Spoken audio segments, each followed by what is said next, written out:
Welcome to Design to Move, a weekly functional movement series reviewing common movement impairment syndromes, muscle imbalances, and injury cycles and how to correct for them. Don't just exercise, but restore optimal movement. Welcome back, guys, to another episode of Design to Move. My name is Ryan. This is Ryan. We're both movement specialists here at Fluid Health and Fitness. Today, we're going to talk to you about patellofemoral maltracking or patellofemoral syndrome. This has to do with your kneecap not staying where it belongs. So there's a lot of blogs out there, a lot of information floating around about how to solve this problem. Normally, it's just a normal pain in the knee that people will feel on the top of their kneecap. Now, unfortunately, it's not as easy as just reducing the tension in the quadriceps like a lot of these blogs talk about. It has to do with the global biomechanical relationship from the foot all the way up to the hip. Today, we're going to try to give you a brief description of the biomechanics of gait and how that impacts the knee. And so this will be a two-part series because it is a pretty big issue. So we're going to give you a handful of exercises to help restore the function and biomechanics, and then we'll elaborate on that next week as well. So if you have more questions on the topic, you can reach out to us at admin@fluidhealthandfitness.com.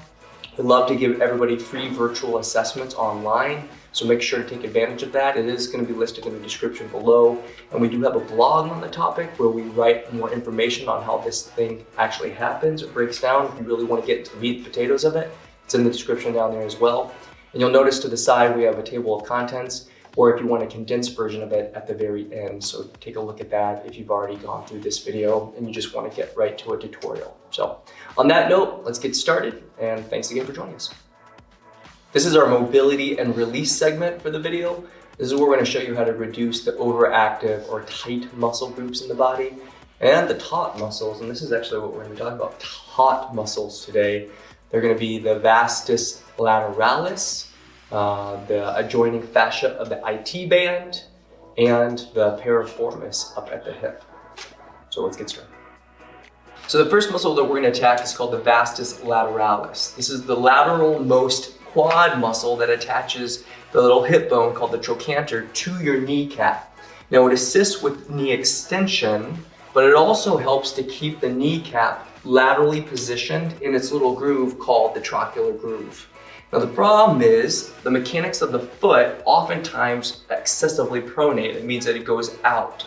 So when the foot goes out, the lower approximation has to go in. So the tibia will roll in. Now the problem with that is that the tibia rolls inward with the femur, it actually externally rotates. Now that actual lateral rotation of the tibia is basically supported by this big mechanism from your hip where your glutes and your TFL, the front muscle that attaches to your IT band, comes down and tries to decelerate that internal rotation. Now the problem with that is it creates way too much lateral torsion here, and the muscle, the vastus lateralis, has to come around and grab the kneecap to help with that. Now that pisses it off and increases the tension on the IT band. It creates more compression, and then it literally pulls the kneecap up and off. Now that compilation of pressure leads to a whole host of different issues: IT band tendinitis, patellofemoral maltracking. There's a whole lot of things going on there that this is going to actually impact. So today what we want to do is understand that there is a couple different mechanisms going on. This is a taut muscle. It's trying to decelerate internal rotation. And again, it's pulling up and creating compression at the knee. So what we're going to do is use a lacrosse ball. I also have a foam core ball that we can use as a substitute if it's too much or if you can't get the leverage necessary to get the muscle to release. But you'll see that Ryan has this little ball.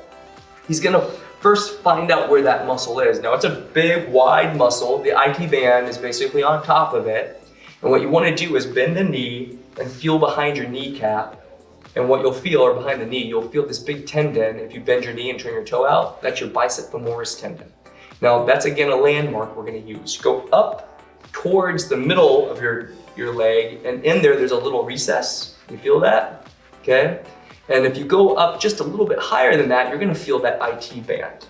Okay? Now what you're going to do is trace that line underneath the IT band. You do not want to be directly on the IT band. We don't want to create tendinitis. You don't want to inflame that IT band. You just want to be right between it. Now once you've found that, that's where that lacrosse ball is going to go, and you're going to leverage your body weight so that you can put weight into the ball and compress the muscle by pushing the muscle between the femur and the ball. Okay, so you got that right? Okay.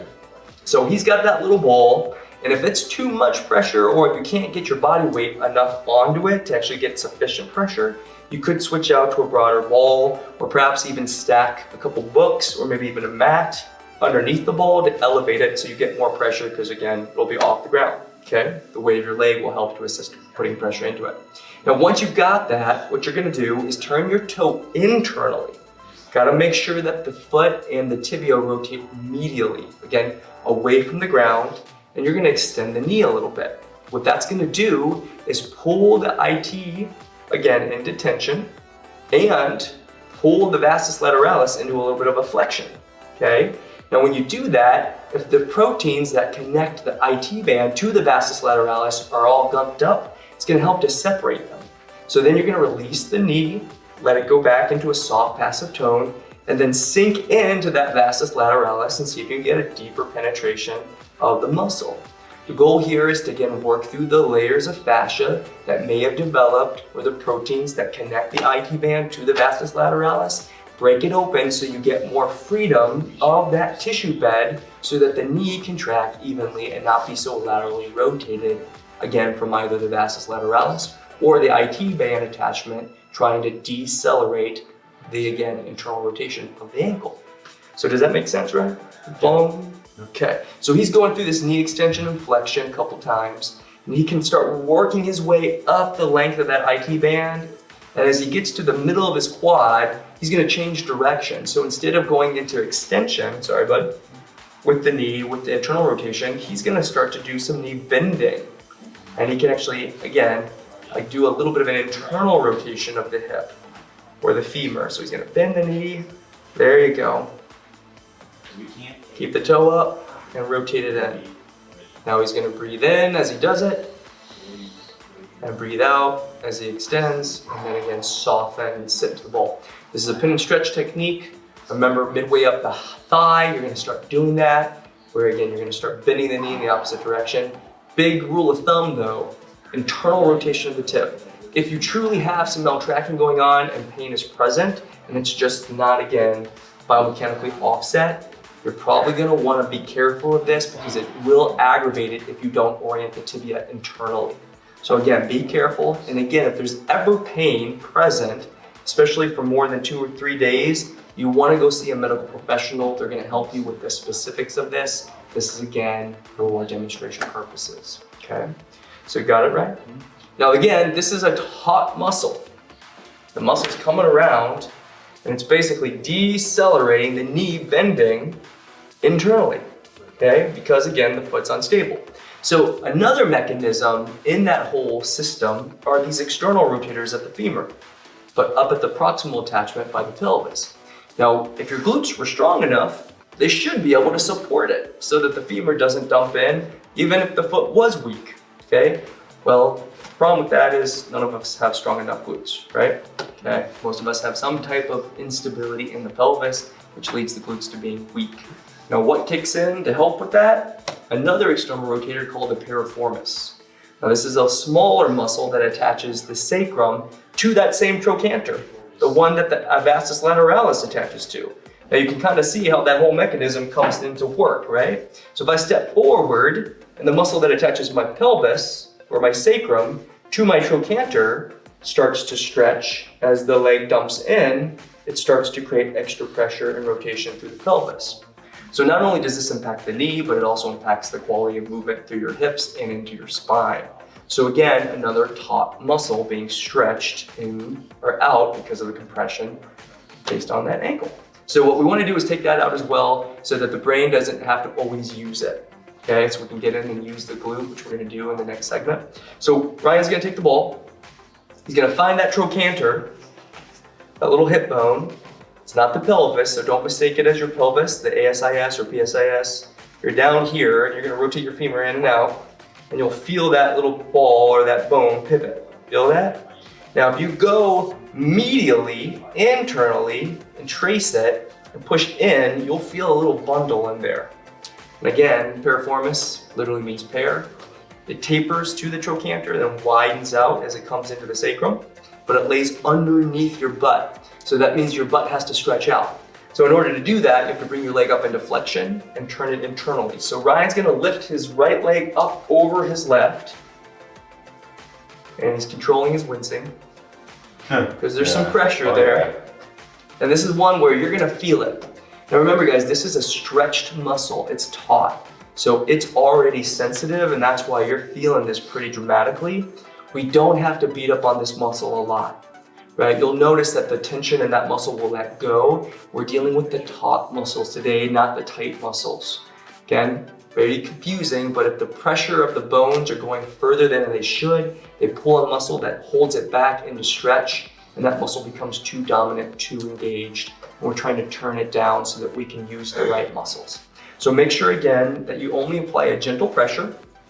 It shouldn't be wincing, it shouldn't be pain, there shouldn't be guarding with a motor impulse to guard or withdraw from it. If that goes on, it's gonna wanna flex back, okay? And you'll feel that because you're gonna clench.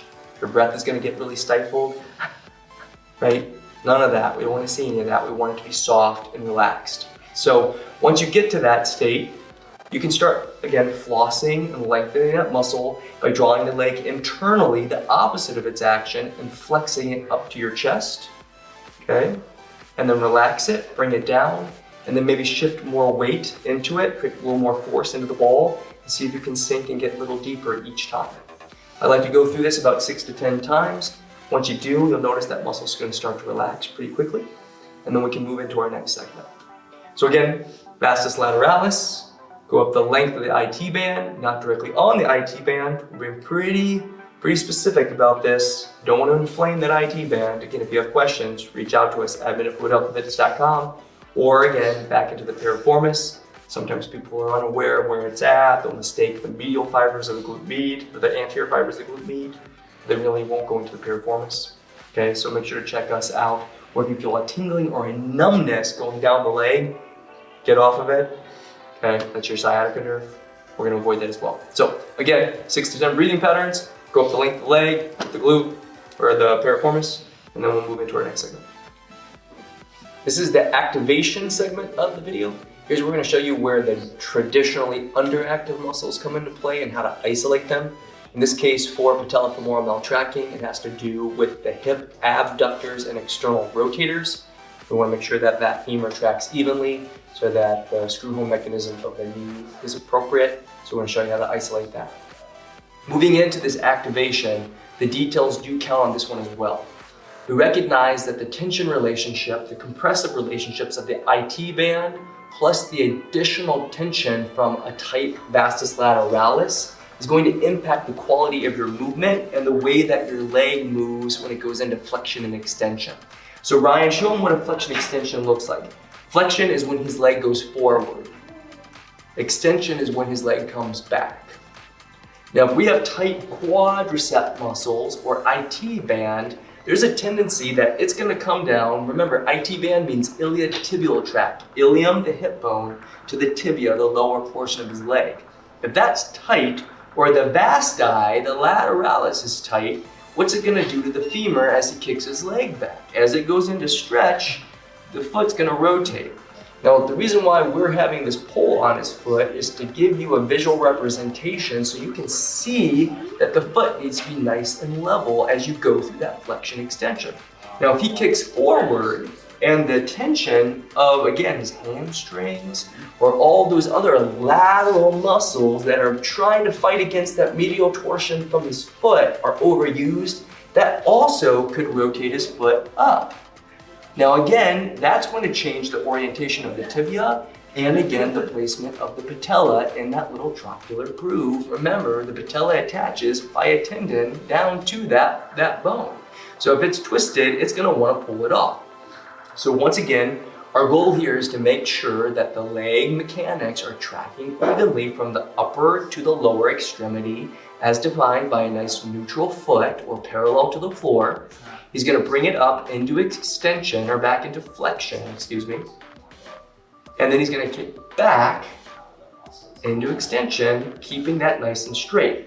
Now, if he does it, the pole will be parallel to the floor in relationship to the height of his pelvis, and he's not going to move through his pelvis either. So if there's too much tension, either on the back side or the front side, his hip's going to begin to move and he's going to sway all over in his pelvis too.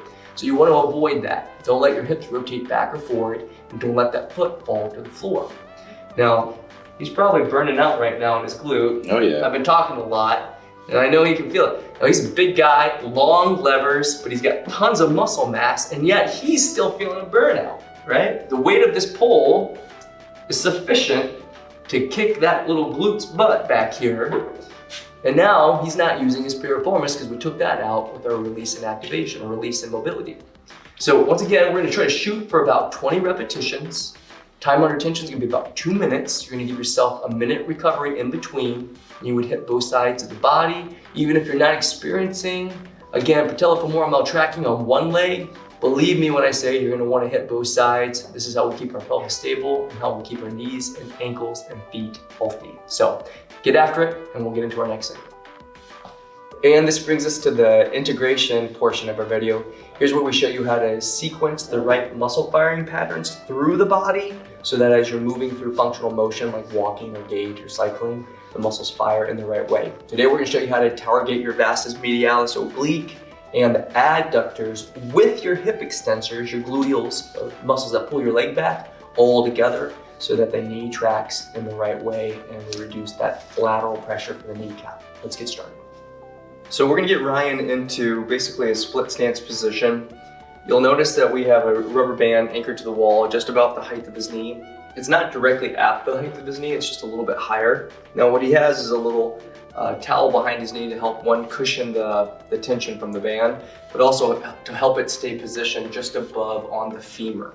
So the goal here is he's gonna teach his knee to go into extension as he draws his weight with his swing leg forward, keeping the foot mechanics, the ankle, and the knee and hip in the right line. So what we're gonna talk about is a couple different biomechanical terms here. One's called the Q angle, and then the one is also has to do with the foot, so the foot progression angle.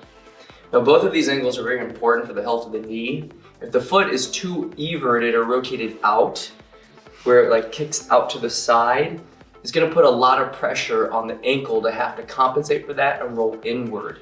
Now normally that has to do with the flattening of the foot, not having sufficient strength in the muscles of the foot or the arch of the foot.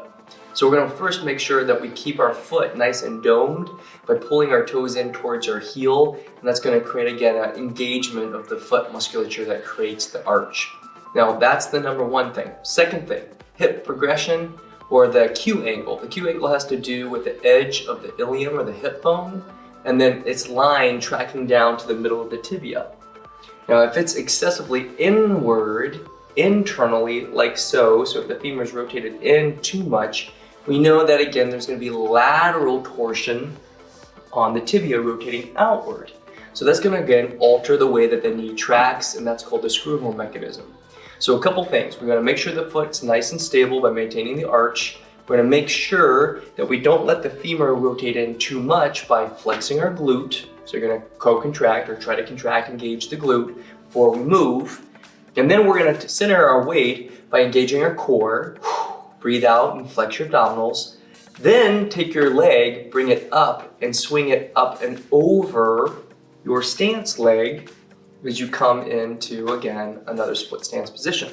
Now he's gonna step back. Now the main thing here is that we're using this dynamic tension, and you can see here on the angle from the video, the band is slightly offset diagonally away from Ryan. So he's on his right leg, the band is slightly off to the right, and what we're using is an extra amount of dynamic force from the band to, again, work his extensors. So he's using his glute to pull his leg backward, this brace leg, his right leg, and it's subtly pulling it inward. Now, an important thing for the appropriate engagement of the muscles that help to support the tibia, this little guy called the vastus medialis oblique, that helps to hold the tibia immediately to offset that lateral torsion that we talked about. In order to really get that, the knee needs to get to full extension. Now, it's very hard for the knee to extend fully if we have tight hamstrings, right? Or again, if we have hip flexor issues that keep our hip into a flex state. So you may have limited mobility, and due to which it's going to be hard for you to get that knee to fully extend without seeing your foot start to evert out or flatten out. So if that's going on, you may want to reduce the range of motion, but ultimately the goal is to get that knee to get to full extension. Hold your center of mass by maintaining a neutral pelvic alignment so the pelvis is parallel to the floor. Step through your stride and try not to let the heel come up off the ground on the braced leg. So once again, foot stable, full knee extension, pull the leg through, step through the position, engage your glute, and then repeat. Now all of this is going to help to engage your rotators of the femur, your glute medius, your glute maximus. It's going to help to engage your adductors of the femur on the backside, your long fibers like your magnus. It's also going to help to engage your vastus medialis oblique to help to stabilize the tibia to reduce that lateral torsion. And finally, it's going to hit the muscles of the foot to help to stabilize the arch of the foot.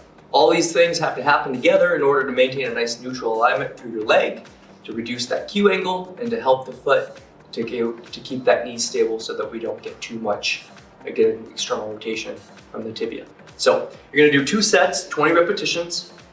And you see how slow Ryan's going. He's making it very nice and very controlled. He's keeping his upright posture, head's in line with his torso, torsos are over his hips, drawing his weight through. And he doesn't have a ton of tension, right? We shouldn't have any pain in the knee. There should never be any clicking or grinding. So if that's going on, make sure to stop. And again, you may want to get some medical assistance and meet with a physician if you're seeing that go on. Okay, so 2 sets, 20 repetitions, a minute in between, do both sides, and then we'll get into our next set. And this brings us to our final segment, strength. Strength is all about overloading your tissues till they get to exhaustion so that we can create a hypertrophic effect in the muscle. What that really means is that the muscle gets stiffer. Now, certain muscles need to be stiffer, while other muscles need to be longer and more stretchy, essentially. So overloading these muscles will actually help to sustain the right position of our joint centers, in this case, the patella, the tibia, and the femur. And we're gonna do that with a hip extension movement using a weight. It's not gonna be too heavy, so a 5, 10, or 15 pound weight at the max. And we'll show you how to do that right now. Let's get started. All right, final movement for the day. Ryan's down into a 4-point position. He's going to be engaging the same mechanisms that we just did in our activation, but we're going to isolate them. He's using a dumbbell to do that. So he's got his dumbbell tucked behind his knee. Now again, Ryan's a strong guy. He's using a 10-pound weight. That should give you a good understanding of what your weight range or intensity range should be. So no overdoing it. We want to have controlled movement for duration. And we will give you cues or expectations through this entire movement or exercise, so make sure to apply these, and if you start to distort from what's described, you're going to want to reduce load, maybe not even lift a weight, okay? So just make that a point before we get started. So he's going to get into a nice neutral line, meaning his head's in line with his thoracic or his trunk and his pelvis, his sacrum. I could draw a straight line and he would be stacked. His arms are directly under his shoulders and he's supporting the health of his shoulder and making sure that his shoulders are slightly retracted. Now, being in this inverted position, his abdominals are already pre-engaged. That's going to help, but we want you to focus a little more on that. So make sure that you breathe out, give your abs a little tug, hold your ribs down. That'll help to stabilize your shoulders, but also keep your hips in line. So the goal here is to move independently, one leg at a time. He's going to go through his right leg. He's going to keep his knee bent, and as he lifts his leg behind him by engaging his glute, the leg goes back into extension. Now remember guys, if you have lateral issues through these mechanisms that we talked about today, you'll have a tendency to want to rotate the toe out, and the knee will rotate open and away from the body. We want to engage the medials here, so we want to get the groin on the back side. We want the toe to be internally rotated, and we want the leg to track back evenly with the hip line or slightly internally. Now, if I kick back so far that my back starts to go into excessive extension, so I'm showing what it looks like, you're also defeating the purpose because you're pulling your pelvis downward, reinforcing the same mechanism that turned your glute off in the first place, which led to this distortion with the patellofemoral tracking in the first place. So do not do that. Okay? You want to make sure that the pelvis is neutral, it's stable. You can do that by co-contracting the back muscles and your abdominals together, get it nice and locked up, and then move the leg evenly in that socket with no displacement of the pelvis. Good indicator is if I put a ball right on the small of his back, there would be no rolling. It would be even, it would be parallel plumb. his hip line is neutral to the ground or parallel to the ground, perpendicular to his braced knee that's on the other side of the body. So we would go up nice and slow, get to the point where you start to feel your hip want to drop down or extend through the back. Once you get to that top, if you notice your knee starts to rotate out, pull it in, hold it there for a moment, and then come down slowly and let your leg come down. If you're doing this right, you're going to feel it back in the medial portion of your hamstring and your adductor magnus, and hopefully square right in the middle of your glutes so you get your glute maximus at the same time. All of which are again going to help to stabilize your femur, keep your knee tracking in the right direction, and take off that extra pressure that is exerted on the patella as it tries to compensate for all that medial torsion from the foot and the femur dumping in. So we're going to do 2 sets again, standard 20 repetitions. Give yourself a minute of time in between. Make sure to do it nice and slow and controlled. Take the load down if you notice that you can't contain it. And again, make sure you stay consistent with this. So you're going to want to do this again a couple times a week. And again, if you do, you'll start to see a noticeable change in the positioning of your patella. And again, you'll start to see reduced pain and pressure being exerted on that guy. So get after it, do both sides, and then that brings us to the end. Thanks again for joining us today, guys. This topic was on patellofemoral maltracking. One more time, the issue has to do with the placement of the kneecap. And traditionally, it's because the quadricep muscles are too tight, or the positioning of the femur and the tibia are not where they need to be because the muscles that are tasked to support their neutral alignment are not working appropriately. We show you how to reduce the overactive groups, and this is just one of a couple different mechanisms that need to be addressed. We actually worked on the taut muscles, not the tight muscles. There is a difference, and next week we'll talk more about that, so make sure to keep your eyes open for next week's outline where we get into the tight muscles. If you have any questions on the topic, make sure to reach out to us at admin@fluidhealthandfitness.com and read the blog on the topic. We have lots of valuable information down there, so make sure to take a look at that.